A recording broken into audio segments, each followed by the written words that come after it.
What's good, y'all? Welcome back for another reaction. This one's gonna be like a different kind of video, man. We've been on this channel, you know, we cover everything that got to do with Wayne. So I seen he did a recent interview.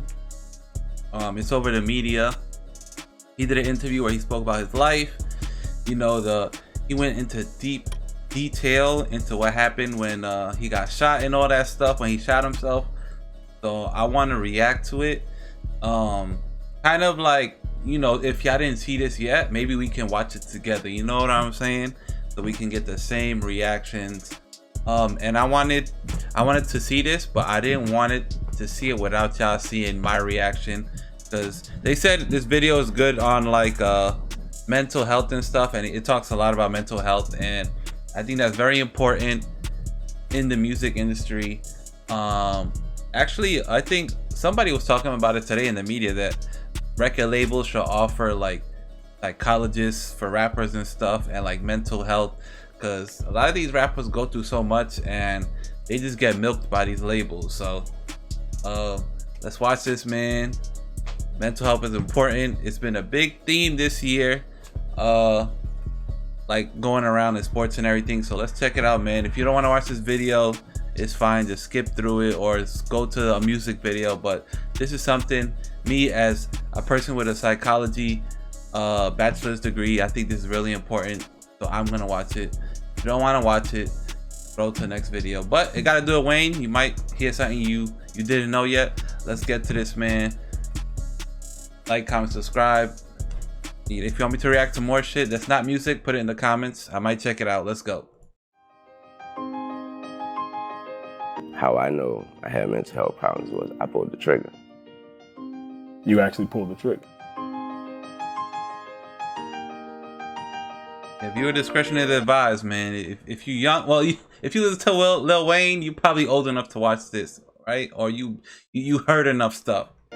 Welcome to Uncomfortable Conversations with Emmanuel Acho. Now, I know most of y'all know this series is a dialogue around race, a much needed dialogue. But there are a lot of conversations that also need to be had around mental health. Simone Biles and Naomi Osaka, young global superstars. They brought this conversation to the world stage at the most recent Olympic Games. So I'm privileged to be joined by someone who knows all there is to know about being a young global superstar. He picked the right person. 5-time Grammy Award winner. But for the sake of this conversation, just a man who struggled with mental health. Wayne, what's up, bro? Let's go, Wayne. All good. All Thank good. you. Man, the honor and the pleasure and the privilege is mine. I got to preface. Honestly, with Wayne right there, I wouldn't be able to like speak properly. I'll be stuttering and all that. Like, Wayne is just someone we all grew up like idolizing. So like he's just like a global superstar, man. Crazy. Because what they don't know is that we don't actually have a relationship, a long-standing relationship. I know you watched the sports show, but then I got a text less than a week ago from you, and you like, hey, let me know when you have 5 minutes. I call you, and you said I wanted to talk. Why you want to be here today? Figuring I can help, hoping I can help anyone else out there who's dealing with any mental health problems by just, like you said earlier, by being vulnerable. Wayne is a man of the people. You see this? He chose to do this, man. They didn't offer him a bag. He chose to do this, all right? I like how Wayne looks healthy. Like, it looked like he hasn't been on the drugs, you know? He don't even look high in this video. He looks healthy. The perfect way to talk about mental health, man. Let's go.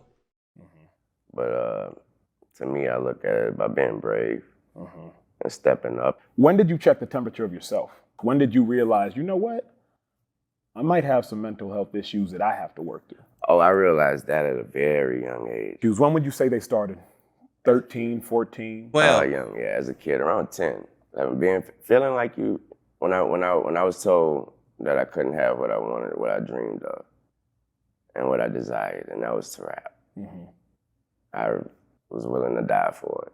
damn. So many people, they don't know how to classify it. Mental health can play itself out, as you know better than I, as physical pain. It can play itself out as body aches.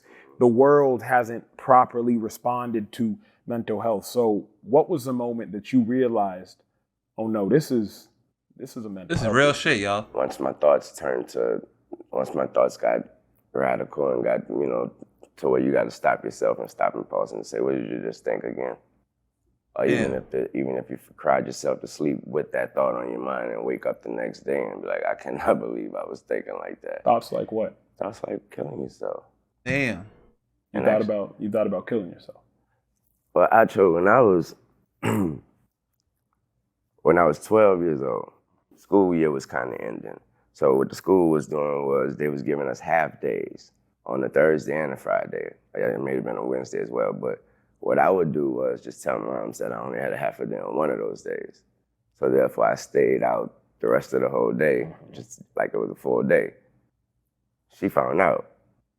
And so when I got home, on that thing, it was that Friday, whatever, I got home, got a phone call from my aunt, was like, she found out, boy, you about to get your ass kicked and all that rapping and all that, she about to take that rap folder, she about to throw that shit away, she about to, No. and I was like, wow, so all that had built up to me, so that was a build up. I just listened to my aunt, like, I hear you, because she was, she was like, boy, you about to get your ass, when she get home, your mama take it, so she actually said, she was like, she's taking off. Hung up the phone, thoughts everywhere, thoughts everywhere. Main thought was, I'm gonna show you. Main thought was, I'm gonna show you. What were you gonna show her? So I picked up the phone, I called the police. Yes, I knew where she kept her gun. And it was in her bedroom. And so I went in her bedroom, grabbed the gun. I got the chills. I already made the phone call. Looked in the mirror, did like that. Of course, it was like, oh no. Because I got a little too scared. That was my head, like, no. But then I said, fuck it. Biggie was on. I'm looking in the mirror, so you could look through the mirror, and the television was behind me. So I was watching the video through the mirror. Damn, what the One hell? More Chance was on. And I think Biggie was already gone or something. So I was just looking, and I was like, you know what? Start thinking again, had to get myself mad and notice that I didn't have to. That's what scared me. How I know I had mental health problems was I pulled the trigger. Damn. So he pulled the trigger on, yo, I got the chills. Like, someone who studied this a lot, it's crazy. He literally pulled the trigger because he, like, they were saying, like, his mom wasn't gonna let him rap. Like, she was gonna take away his, that's how much passion he had for rap, bro. She was gonna come home, beat his ass, throw away his rap lyrics, everything that he wrote down. So he's like, you're not gonna take this from me. That's crazy. That's how you know he's built for this. I'm not saying you should go do this if you want to be a rapper, but I'm saying, like, that's how you know that rapping is his passion. He was literally willing to die for that shit, bro. That's insane. The whole scene that he just like painted by speaking. He said Biggie was in the background. One More Chance was playing, as if, like, if he do this, he don't know if he's gonna get another chance. He already had the police on the way. So imagine if he didn't call the police. Who knows? He probably would have never made it, bro, because they're the ones who saved his life. That's crazy. You actually pulled the trigger. Yeah, I pulled the trigger. Where'd you shoot? In my chest. Didn't feel it, aim from my heart, and didn't feel a thing though. So I wasn't going through any pain. It was a shock. I woke up to to the police knocking, and that's what woke me up. Mind you, the walls, the ceilings, and the walls were white like this. So when I'm on my back, when you're looking up, my eyes probably were open the whole time. I didn't know. I probably had to click. As a kid, all you remember is you see when you die, you're gonna see the white. And you're I thought that was the white, the last one. God, he thought he was in heaven already. So then that's when with that knocking woke me up out of that. The knocking, they kept knocking, but then they stopped. And once they stopped knocking, I said, okay, they must have left. It took too long.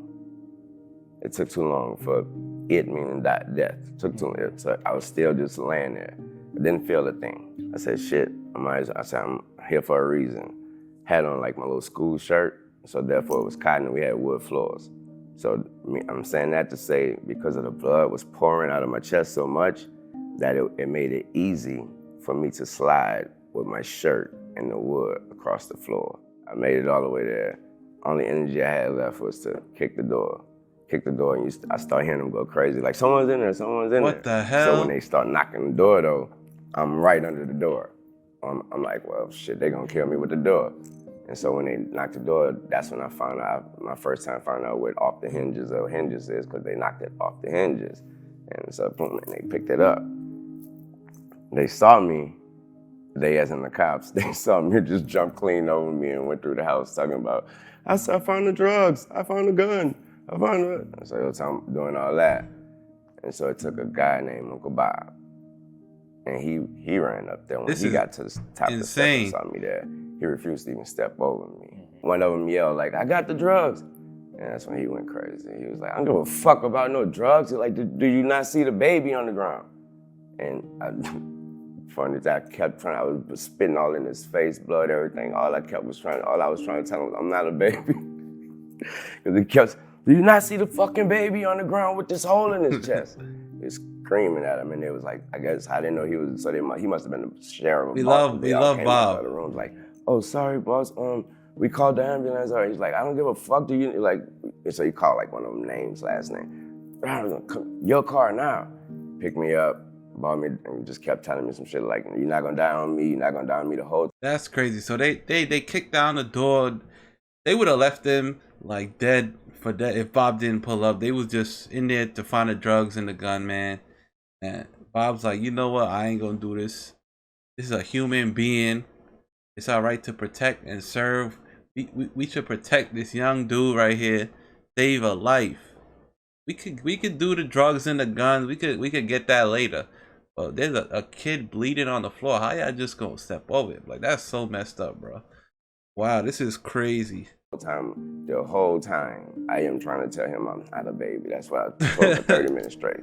And so he got me to the hospital. He brought me there. He never even checked it. He just left me, made sure I was good. I met him years later, but he was like, I just wanted to say, I'm happy to see that I saved a life that mattered. What would you say kept you alive that day, in that moment? God, plain and simple, plain and simple. Break this down for me, because I've never and I couldn't walk a step, let alone a mile in your shoes. Why did you feel the need to be so extreme? For those that are battling mental health issues, it appears that you trying to take your life was really just a cry for help. Mm-hmm. Could you not use your words? Were you tired of using your words? Were your words not going to get the point across? Words weren't even be able to be said or able to be spoken. You don't, my mom, the way she was then, or you don't speak in that, lady. You don't speak about, you don't tell her your opinion. What? That's the problem with a lot of parents these days. A lot of kids grow up with mental health issues. You know, because a lot of parents, they don't really care about the child's opinion. It's more like, you do it my way or the highway. That's it. So I agree with Wayne is saying. Like, he was like, when it comes to my mom, bro, like, my opinion, like, what the hell is my opinion? She runs shit. I wish. I'm from one of them families where, your mama kick your ass and straight up, and you don't talk back, and you feel what I feel, and none of that didn't go. Mm-hmm. Yeah, and also I had no father. My father wasn't around, so my mom definitely felt that she had to wear the pants, and she had to be the dad and the mom, so she was a little extra on everything. She had to just to make sure she got. And you notice that, sorry to cut you off, Wayne, but he's always symbolic wherever he goes. He's wearing a lot of crosses right here, to kind of symbolize, God saving his life. I point across and make sure I ain't try to run over her. And so, again, words, that was, again, the loneliness. So when you have no one to vent to, no one to get this out to, you can't bring it to your friends at school. You're still trying to be cool to them. You're not trying to let them know that I got something going on at home. So what I never said was, so the mom that I knew before that day on my life and everyone's life in here have never met or seen or heard that lady again in my life. So I didn't die that day, but somebody was gone from, she's never been that way. So as far as the parents out there, obviously that was an eye-opener for her. That's crazy. He said, I didn't die, but somebody did. And he's saying like his mom's character, like he stopped being that crazy mom. Like it's this way, that's it. She opened her eyes and now she knows like kind of like why he did it. It's crazy. It's real. She decided. I'm getting sentimental. I'll let my flower grow.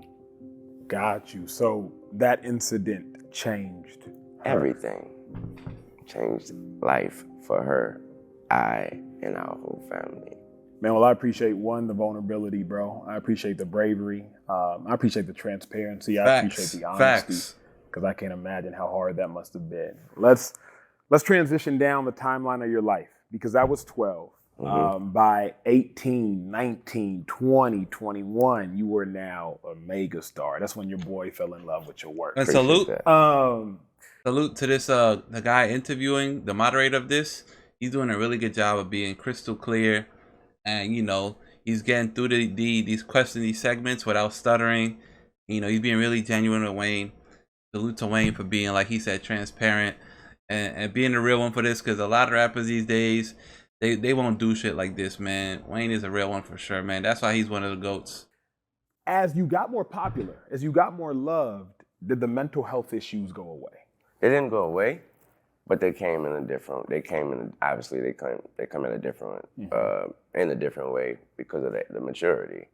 So of course they're gonna hit different, they're gonna actually hit harder. How so? Because what can truly hit harder than an individual wanting to take their life? That thought never came. Other than that, man, just being alone all the time. You know, my grandmother raised me, rest in peace, Mercedes Carter. She raised me, so with that said, I always had time to myself. I'm always in the back room somewhere alone with myself, and too much time to think. Too much time to think and too much time to compare. How could you be that popular but still feel alone? When I say alone, I mean, again, when those doors close. When the lights come, after the thank you, you got the homies, then you get to the bus, and then, behind y'all boys good, blah, blah, blah, blah, whatever, and then them doors close. And there's nobody that know you. And then again, you create these things, and here again, it's mental health. Because none of these perspectives or none of these opinions or decisions or things you're thinking or thoughts may be true at all. It's what you create in here because of your situation. And again, so you start to think, well, do anyone actually care? Will it matter when it's all over? Will I matter? And that's always the question. Well, will you matter when it's all over? Will you matter? Not the things you've done, the things you've done for everyone else, but will you actually matter to them, but most of all to you? At the height of you being a star. Will you? That's why you gotta give people their flowers, show love to people while they're alive. Matter of fact, I'm gonna stop this video for 5 seconds. Just text or call somebody real quick. Tell them that you appreciate them, that you love them, and that you want the best for them in their life. And, just show love, give people love, flowers, and appreciation while they're here, because you don't know who's feeling alone. They could be smiling. Someone you love could be smiling, acting happy, but deep down in their heart, they might be feeling alone at the instant. So just show love real quick. Let me know when you finish in the comments. 5 seconds. I'm about to do it myself too. So while this video is going, I'm gonna be showing love to people I love. All right, let's get back to the video, man. This is one of my favorite videos so far this year. This is what we needed. What was the lowest point of your career? Not being able. That's a good question. When I was going through this situation with my record label, and they wouldn't allow me to put an album out or put any music out. So when you compare that to whatever my mental health problem, my problem was back then, it was because I wasn't being allowed to be productive and be creative and to feel that I would love to do so. So as an adult, the lowest point of your career was your label not letting you put music out. How bad did that hurt you? What did that do to you mentally? My reaction or my actions that I wanted to take was quit. I wanted to retire. Now, when you were 12, the thought of not being able to do music led to self-harm. But now when you were closer to what would have been 32, you had a healthier response, of course, to not being able to do music. Yeah. How or why were you able to have a healthier response? When I know that this is a dream again, I could never be too greedy. So I started looking at it that way, like, you know what, this is, of course, this is your sign, this is all it is. It's your sign saying that you've done enough, you've been blessed, over blessed. And so, you know what I mean, that's it. You walked in from the... I wouldn't really say blessed because Wayne worked his ass off. But then again, he is blessed for getting a second chance from God, you know, to live again and, you know, have the opportunity to meet the right people and to show off like his talent when it comes to this rap business. So yeah, he's blessed, but at the same time, a lot of people, you know, they blame their good fortune on blessings, when in reality, a lot of you should be thanking yourselves for working so hard, because a lot of y'all work so hard and call it a blessing. Yes, it's a blessing to, you know, live another day, to live every day, but you gotta take some appreciation in yourself too, you know, sometimes. That's what I'm trying to say, man. Appreciate yourself for working so hard. Sometimes it's good to say thank you to yourself, okay? And always thank God. Don't forget that. Let's go. The moment we dapped each other up, you were in a good mood. Where are you now with your mental health? Are you happy with where you are now? Actually, I'm so happy. I'm so happy. Thank God. And it's only simply because of being able to do what I love. And that's be productive and put some music out and help some people put music out and help people along the way. Imagine Wayne didn't put out music. That's who I am, I guess. What would happen? Simple, cliche. That's who I was born to be. Mm-hmm. What do you do, bro, on a daily basis? Is there anything outside of music to make sure you stay in check? Skateboard. Is it therapy? Is it meditation? Is it prayer? What do you do to make sure you stay happy with where you are? I pray every single day. And I think I've said that a zillion times already since I pray a lot. That comes from my grandmother. And she just made me, you're going to pray regardless. And even if you don't know it, you're too young to know what you're praying for, you're going to pray. What do you wish people knew about mental health? What I wish they knew is that it's real. Yep. That is real. Yep, that's why. There is no bar to measure how real. That's why I was so pissed off when people were pissed off at Naomi for withdrawing from, you know, from the tennis matches and stuff, because she wanted, you know, to get her mental health in check.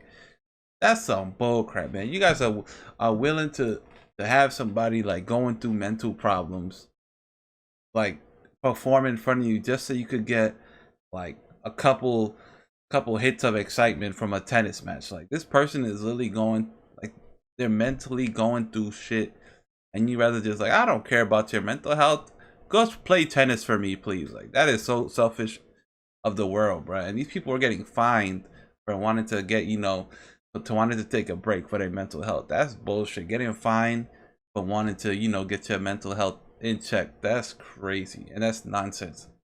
Insane. That pissed me off so much. Real.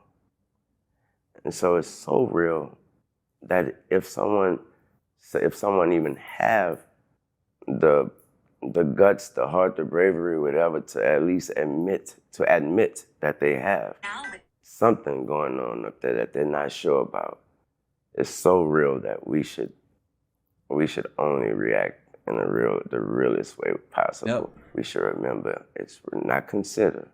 And if you are a parent of a kid with a mental health problem or something, you think, like I say, even if you think, react with the realest reaction. Yep.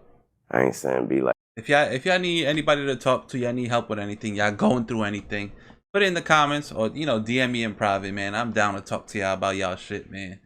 I'm down to give y'all some gems. Put in the comments, DM me, email, whatever you want, man. Let's chop it up. If you're in need of a friend or somebody, let's go. Like my mom, but all I know is from that day forward, I've never seen or met that lady again.